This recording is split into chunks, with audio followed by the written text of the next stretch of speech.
Adesso parliamo dei Cantucci. Now we're going to talk about Cantucci, which are a typical Italian product. It is a product that requires 2 cooking phases, but it also depends on the type of consistency you want to obtain. When we think about Cantucci, we think about a product that's very dry, very it's usually used to be accompanied by wines, fruity wines, sweet wines. It is kind of made like the cookie, but the main ingredients we are using are 2 types of sugar, sucrose and whole sugar, to have a flavor that's more intense, some butter, some almonds. You can use them with their skin or without their skin. We prefer them with the skin because they're a little more aromatic. Always remember to heat them up a little bit in the oven around 140 degrees for 10 minutes, because when we're going to put them in the dough in the cooking, they will release their essential oils directly in the product, so we will have a better aroma. Clearly, before inserting them in a mass, we're going to cool them down. So, almonds that have been heated at 140 degrees for 10 minutes, blast chill positive, butter, sugar, sucrose and whole sugar, and then we have our powders, of course eggs, and then the powders we have flour, some chemical yeast, and some cocoa. Cocoa is because we want to make a version that's brown. If you want the classical version, you can use only flour, 00 weak flour, and chemical yeast. The type of leavening that we develop with chemical yeast allows us to use in the powder an element in the pH scale, a basic element and an acid element, that by working with the heat will tend to interact between each other, starting to produce carbon dioxide. After the mass is ready, we're going to compact it by forming a sort of salami shape. This will directly go in the oven around 185 degrees for 20 minutes. So it's kind of like we were cooking a sort of bread. We're going to remove them from the oven. We're going to let them cool when they're nice and brown. Never cut the Cantucci when they're warm, because the structure might fall apart. So let it cool down. We're going to cut through our Cantucci around 2 to 3 centimeters thick. Then we're going to replace them on the tray, and you're going to dry them. Clearly, if you want to eat the Cantucci as a breakfast dessert to be dipped in milk or to eat in other occasions, you can also not dry them. Maybe you like them softer, so you don't have to necessarily re-bake them. When we're going to put them back in the oven, we're going to work at around 150-160 degrees, because the internal part doesn't have to bronze, for around 10 minutes. Now we're going to start with the most important part, which is the mixing.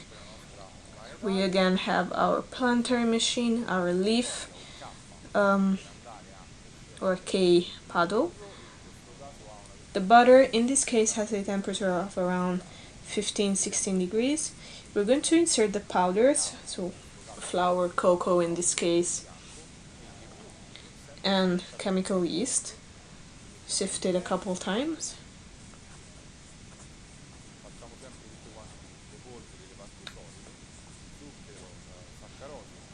Sucrose, so caster sugar and whole sugar, or brown sugar if you prefer. The almonds. There is not really a specific quantity, it depends on how much almonds you want to feel in the biscuits. Some butter.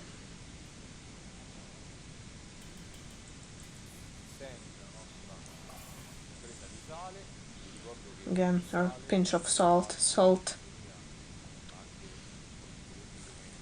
in pastry or in products like biscuits is fundamental to lower the sugar push when we taste things. It will make it a little bit more interesting during the chewing phase. Let's add the eggs, and then let's mix it. Always use a minimum speed in the beginning.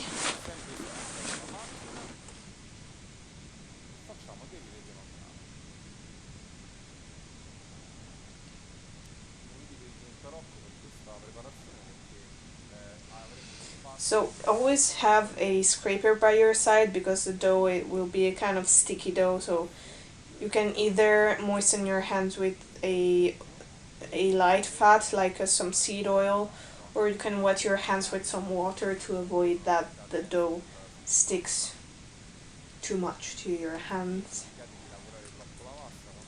Do not overwork the dough too much. When it's homogeneous, you can remove it from the machine.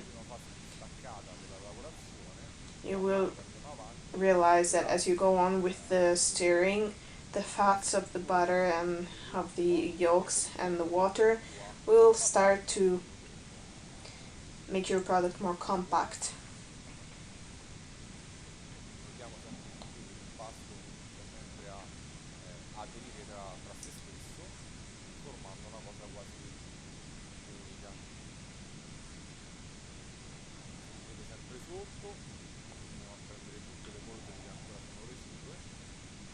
So again, apply a pressure on the machine so that it mixes all of the products you have inside. It kind of looks like a short crust.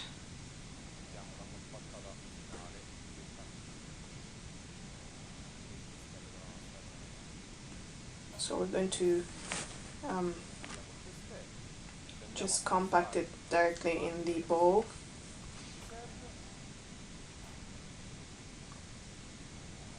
Putting our machine away because we won't need it.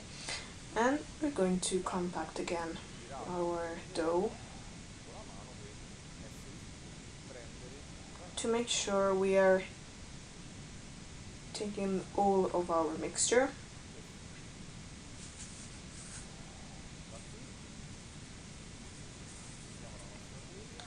Now we're going to take our tray and we're going to have to work with our product.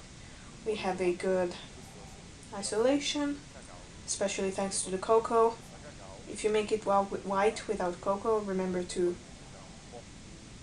it will be maybe a little bit more damp, and so you'll have to try to give it a shape directly on with the scraper or with your hands. Isolated with some fat or some water. We're going to make a sort of barrel as if we were making gnocchi. Control that there are not too many air flows inside. You will realize it because it will tend to push towards the bottom. Always push towards the center and the sides, so always keep it compact. If the dried fruits falls out of the product, it's normal.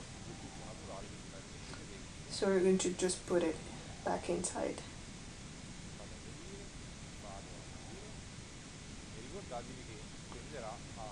Remember that it will tend to become double its size.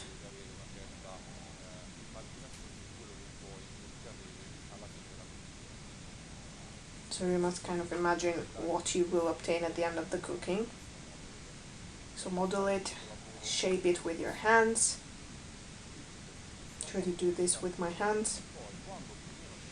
When it's ready, I'm going to put it on my tray and keep shaping it, trying to bring it to a shape that will allow me to have an even a baking that's as even as possible.